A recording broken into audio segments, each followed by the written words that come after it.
सभी पत्रकार बंधुओं को मेरा नमस्कार। बार बार डबल इंजन की सरकार में प्रधानमंत्री जी हों, आदरणीय नरेंद्र मोदी जी, देश के गृह मंत्री हों अमित शाह जी, उत्तर प्रदेश के मुख्यमंत्री हों योगी आदित्यनाथ जी, बार बार दावा करते हैं एकदम कि यूपी में कानून व्यवस्था बिल्कुल मजबूत है।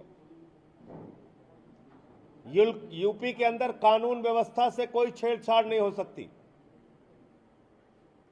यूपी में बिल्कुल सख्त कानून व्यवस्था है। और एक बार तो देश के गृह मंत्री ने कहा कि रात को 12 बजे भी महिलाएं निर्भीक होकर घूम सकती हैं उत्तर प्रदेश में, इतनी अच्छी कानून व्यवस्था है। अगर कानून व्यवस्था अच्छी है तो क्या हो रहा है बहराइच के अंदर, क्या हो रहा है देवरिया में, क्या हो रहा है उत्तर प्रदेश के अंदर? अगर कानून व्यवस्था अच्छी होने का उदाहरण यह है कि लड़ाई झगड़े दंगे फसाद होंगे, तो किस बात की कानून व्यवस्था अच्छी है? कौन सी कानून व्यवस्था अच्छी है?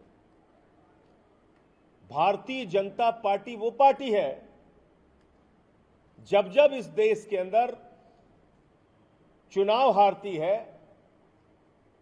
चुनावी ताकत उनकी कमजोर होती है, नफरत फैलाते हैं, झगड़े कराते हैं। लोकसभा के चुनाव में बुरी तरीके से हारी है भारतीय जनता पार्टी और अब नफरत फैला के उत्तर प्रदेश का उपचुनाव जीतना चाहती है। नफरत फैला के चुनावी राजनीति में सफलता लेना चाहती है। और ये मैं आज की बात नहीं कर रहा हूं, ये भारतीय जनता पार्टी का इतिहास है, झगड़े करा के फसाद करा के चुनावी राजनीति में सफलता लेना है।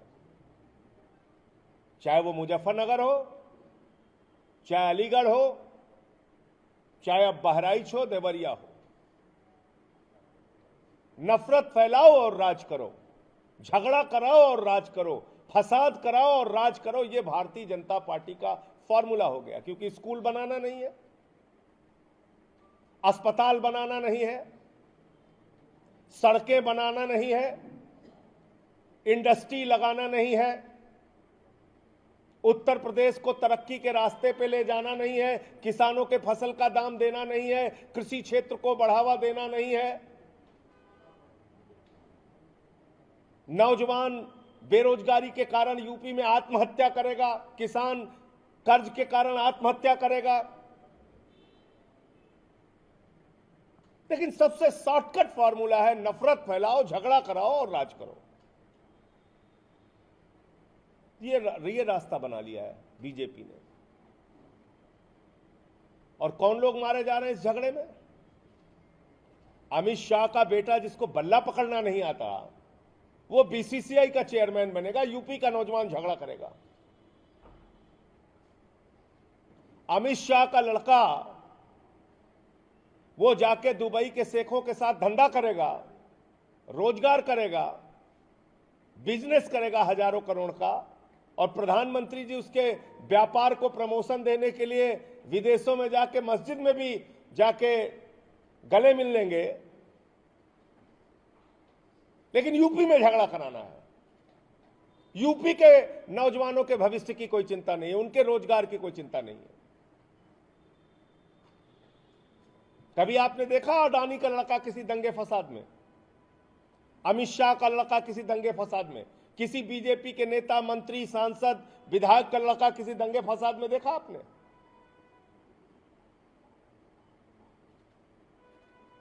नफरत फैला के यूपी के लोगों को बर्बाद करना है, उनकी जिंदगी को बर्बाद करना है, ये इनका काम है। भारत के प्रधानमंत्री एक चुनावी रैली के अंदर उत्तर प्रदेश में कहते हैं, कभी नहीं बताते वो, इतने स्कूल बनाएंगे यूपी के लोगों हमें जिता दो, इतने अस्पताल बनाएंगे यूपी के लोगों हमें जिता दो, इतनी फैक्ट्री लगाएंगे, इतना रोजगार देंगे, इतनी इंडस्ट्री लगाएंगे, हमको जिता दो। नहीं कहते कभी। क्या कहते हैं? कहते हैं गांव गांव में शमशान बनाना है। ये भारत के प्रधानमंत्री की सोच है, डबल इंजन की सरकार के जो मालिक हैं। कहते हैं गांव गांव में शमशान बनाना है। अगर कब्रिस्तान है तो शमशान होना चाहिए कि नहीं होना चाहिए? जिस देश का प्रधानमंत्री शमशान बनाने की सोच रखेगा, वो यूपी के लोगों का भला नहीं कर सकता, वो यूपी के नौजवानों का भला नहीं कर सकता। आज उत्तर प्रदेश का नौजवान रोजगार के लिए दर दर की ठोकरें खा रहा है, लेकिन हजारों करोड़ रुपए का ठेका उत्तर प्रदेश में कौन से लोग कर रहे हैं? देश के प्रधानमंत्री नरेंद्र मोदी के दोस्त कर रहे हैं। चले जाइए, बड़े बड़े एक्सप्रेसवे, हाईवे देख लीजिए, जल जीवन मिशन के ठेके देख लीजिए, कौन कर रहा है? भारत के प्रधानमंत्री नरेंद्र मोदी के दोस्त कर रहे हैं। पूरे दुनिया में घूम घूम के अडानी को ठेका दिलाने का काम भारत के प्रधानमंत्री करते हैं। नीरव मोदी हो, मेहुल चौकसी हो, हजारों करोड़ रुपए देश का लूट रहे हैं लोग, बैंकों को खाली कर रहे हैं। देश की सारी संपत्तियां इन लोगों के नाम पे करते जा रहे हैं। और आपको क्या कर रहे हैं? झगड़ा करो, लड़ाई करो, मारपीट करो, नफरत फैलाओ।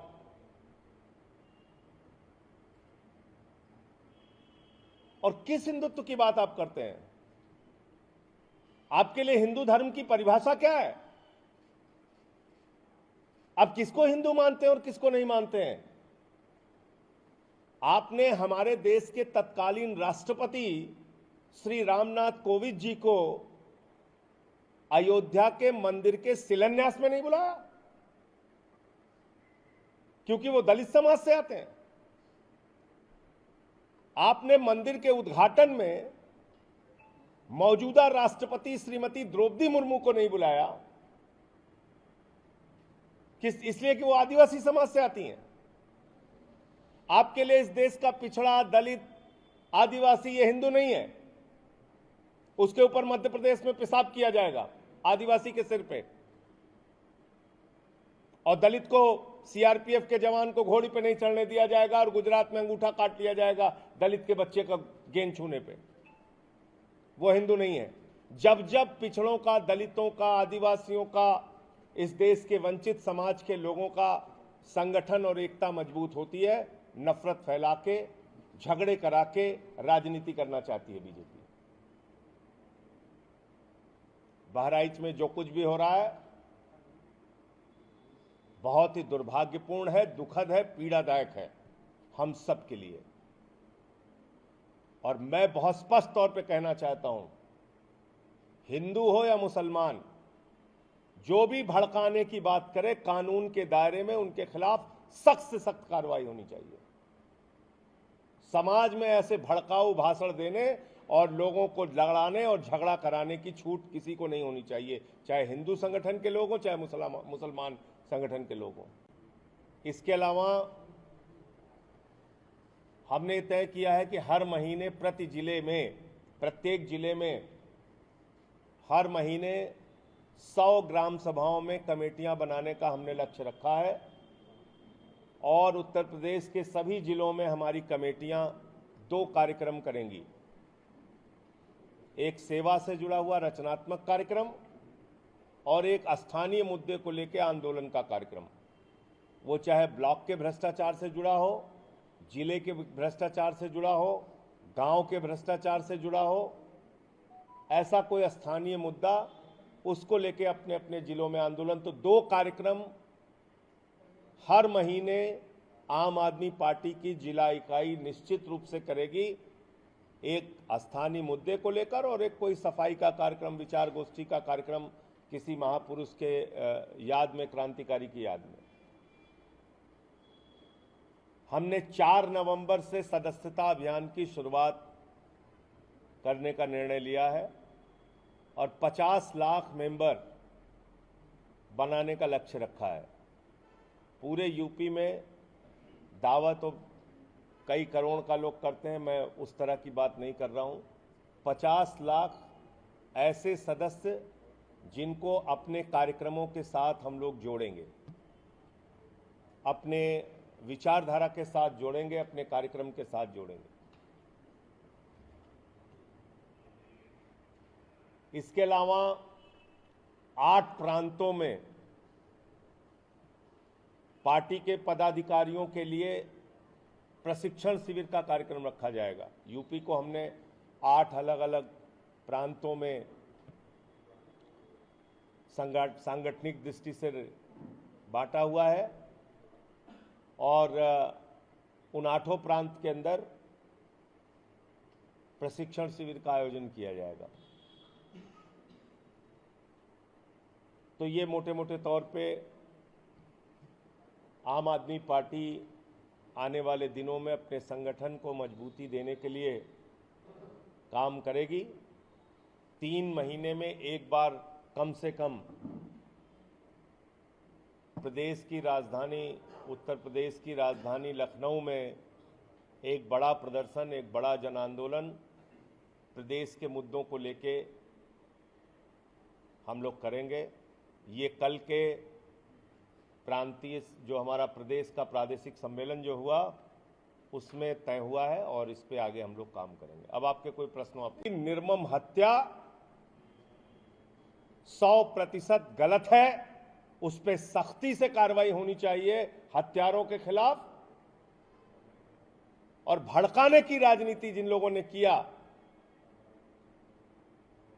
उसकी जांच करा के उन सारे लोगों पे कार्रवाई होनी चाहिए। जिन लोगों ने साजिश करके नफरत फैलाने का काम किया उन पे भी कार्रवाई होनी चाहिए।